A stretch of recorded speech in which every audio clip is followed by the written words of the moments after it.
গুলশানে চাঁদাবাজির ঘটনার যে ভিডিও আমাদের সামনে ছড়িয়ে পড়ল, সেটার জের ধরে সেটায় জড়িতদের গ্রেফতার করা হয়েছে এবং সেই গ্রেফতারকৃতদের একজনের একটা ভিডিও আমাদের সামনে গতকাল সন্ধ্যার পর থেকে আসলো এবং বলা বাহুল্য তুমুল আলোচিত হলো। প্রচুর কথাবার্তা হচ্ছে সামাজিক মাধ্যমে এটা নিয়ে।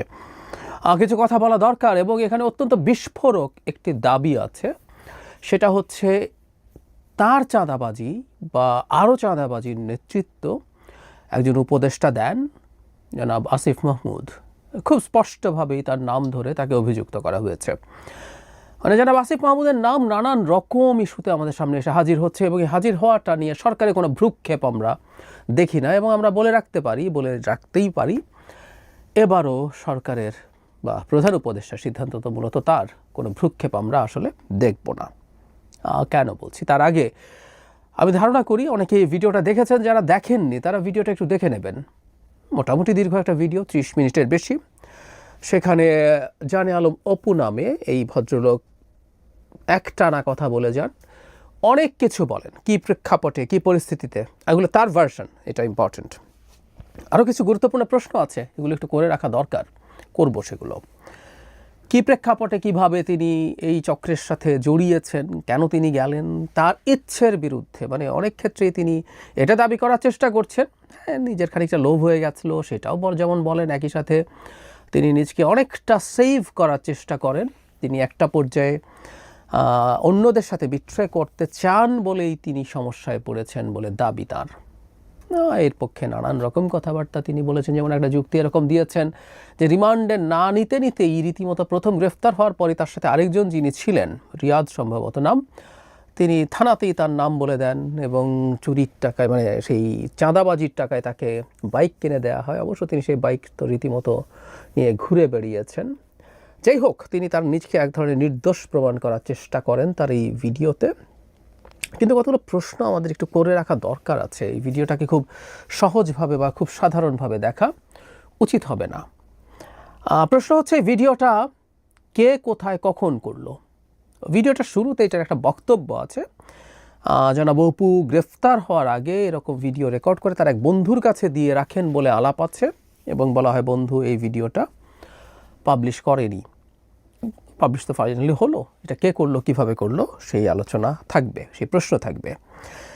পাল্টা কেউ প্রশ্ন করতে পারেন যে আদৌ কি কথাটা ঠিক, নাকি এটা গ্রেফতারের পর তাকে এই কথাগুলো বলানো হয়েছে।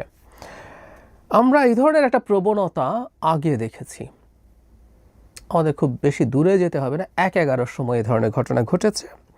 আওয়ামী লীগের অনেক মানুষের নানা রকম বক্তব্য আমাদের সামনে এসছে। অবশ্য একটা পার্থক্য আছে, সেই ক্ষেত্রে সেই মানুষগুলো গ্রেফতার ছিলেন বলে আমরা জানতাম, গ্রেফতারকৃত অবস্থায় জানিয়ে ব্যাপারটা আমাদেরকে করা হয়েছে যে পুলিশের বা জয়েন্ট ইনভেস্টিগেশন সেল এরকম কিছু একটা ছিল, সবাই মিলে তাকে, বিভিন্ন বাহিনী মিলে, বিভিন্ন সংস্থা মিলে জেরা করতেন। সেখানকার তথ্যগুলো সামনে আসতো এবং ওনারা তার কাস্টাডিতে থেকে কথা বলছেন, এটা ছিল। কিন্তু এবার এটা কাস্টাডিতে থেকে কথা বলছেন সেভাবে বলা হয়নি, কিন্তু এটা ইন ডিসগাইজ করা হচ্ছে কিনা এই প্রশ্ন আসতে পারে এবং সেটা খুব উড়িয়ে দেওয়ার মতো প্রশ্ন হয়তো না, কারণ তিনি গ্রেফতার হয়েছেন। সেটা এখানে হয়েছে কিনা, যদি সেটা হয়ে থাকে, কারা করছে, কেন করছে, কোন এজেন্সি করছে, প্রশ্নগুলো আসবে। তার সাথে যোগ করা যায় একটা সিসিটিভি ক্যামেরার ছবি, ভিডিও দেখানো হয়, সেটা গুলশান 2-এর। সেখানে জনাব আসিফ মাহমুদ সজীব ভুঁইয়া একটা বাইক চালিয়ে ভোর 4:30 বা রাত 4:30টায় তার সাথে জনাব অপুর সাথে কথা বলে চলে যান। সেই বাইকের সিসিটিভি ক্যামেরার যে ফুটেজ সেটা পাওয়া যায়, মানে ওখানে একটা ক্যামেরা আছে এবং সেটায় যিনি বাইকে যান আমরা ধরে নিলাম ইনি আসিফ মাহমুদ সজীব ভুঁইয়া, যদিও এটা যেভাবে ছবিতে দেখা যায় it's not easy to identify, কিন্তু আমরা ধরে নিলাম। কিন্তু এই সিসিটিভি ক্যামেরার ফুটেজটা তো আসলে পাওয়া গেল এবং সেটা এই ভিডিওতে দেখানো হলো। সুতরাং এই সন্দেহ বা এই প্রশ্ন আসলে আসবে, এর সাথে কোনো না কোনোভাবে কোনো এজেন্সি জড়িত কিনা, এই প্রশ্নটা করে রাখা আমাদের দরকার।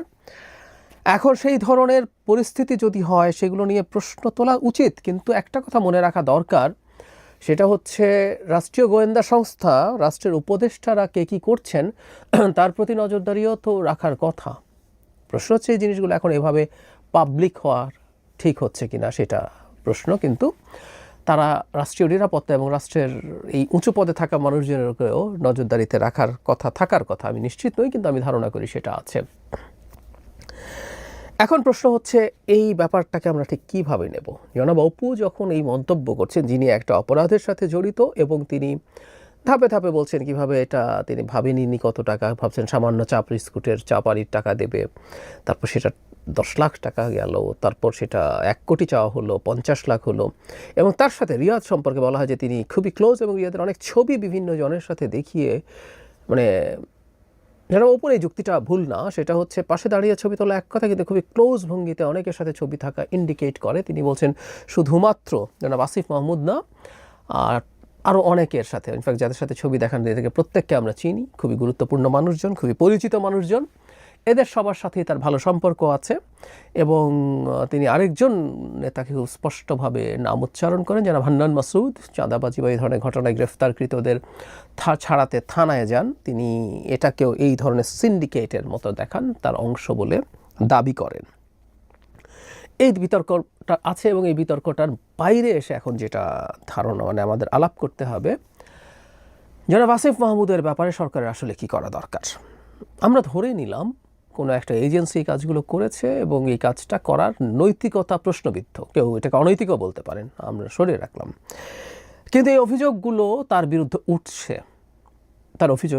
উঠছে, এই ব্যাপারটা নিয়ে আসলে সরকার কি করছে এটা জানা খুব জরুরি, খুব জরুরি। কারণ জনাব আসিফ মাহমুদ যদি ওই রাস্তা দিয়ে ওই দিন ওই সময় যান, ওই রাস্তার কোনো না কোনো ক্যামেরা, হেলমেট পরা থাকলেও কোনো না কোনো ক্যামেরা, অনেক ক্লোজ আপ ছবি তার পেয়ে থাকার কথা আছে। এই পুরো রাস্তা জুড়ে অনেক সিসিটিভি ক্যামেরা আছে। সরকার চাইলে এই জিনিসগুলো করতে পারে, সরকার চাইলে সঠিকভাবে তদন্ত করতে পারে। আমি অনেক দিন থেকে একটা কথা বলছি, জনাব আসিফ মাহমুদের বিরুদ্ধে যে অভিযোগগুলো উঠছে, আমরা তাকে সেটা একেবারে উনি এটা ইনভলভ হয়ে গেছেন বলনি না। ওনার এপিএস কত টাকা বানিয়েছেন সেটা স্বীকৃতি আছে সরকারের দিক থেকে, তার এপিএসকে চাকরিচ্যুত করা হয়েছে, দুদক তদন্ত করছে, তার বিদেশে যাওয়ার নিষেধাজ্ঞা হয়েছে। তো একই সাথে জনাব আসিফ মাহমুদের বিরুদ্ধেও তদন্ত হওয়া জরুরি ছিল, কারণ এপিএসের ক্ষমতার উৎস আসলে উপদেষ্টা, হয়নি। এরপর তার বাবা দেশের একটা গুরুত্বপূর্ণ নিউজে রিপোর্ট করে দেখিয়েছে তার বাবা তার এলাকায় কি ত্রাসের রাজত্ব কায়েম করেছেন।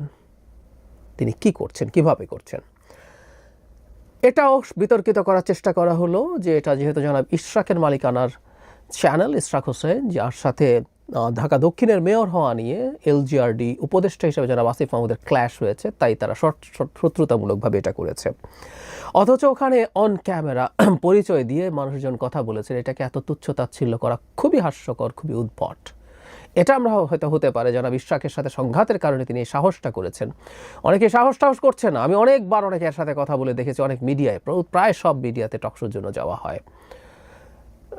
ভীতি আছে সরকারের দিক থেকে, না কে কখন এসে কোথায় কোন মব তৈরি করে। এখন তো মব পরিকল্পনা করে মব তৈরি করা যায়। এই যে অপুর ভিডিওতে আছে যে তারা পরিকল্পনা করে, মব অবশ্য পরিকল্পনা করে হওয়ার কথা ছিল না, কিন্তু আমরা এক নতুন ফেনোমেনন বাংলাদেশে দেখছি যেখানে মব তৈরি করা যায়। সো তাদের ভীতি আছে, তাই তারা অনেকে করে না। যারা ইশরাক যেহেতু তার সাথে একটা ক্ল্যাশ আছে, তিনি সেটা করলেন। কিন্তু এই রকম একটা খুবই কনক্রিট ধরনের রিপোর্টের ব্যাপারেও সরকারের কোনো কগনিজেন্স আমরা দেখিনি, নিয়ে সেগুলো নিয়ে তদন্ত এবং সেগুলো নিয়ে ব্যবস্থা নেয়। এবং ব্যবস্থা নেওয়ার আগে যেটা জরুরি সেটা হচ্ছে এরকম একটা মানুষকে পদ থেকে সরিয়ে দেওয়া, করেননি।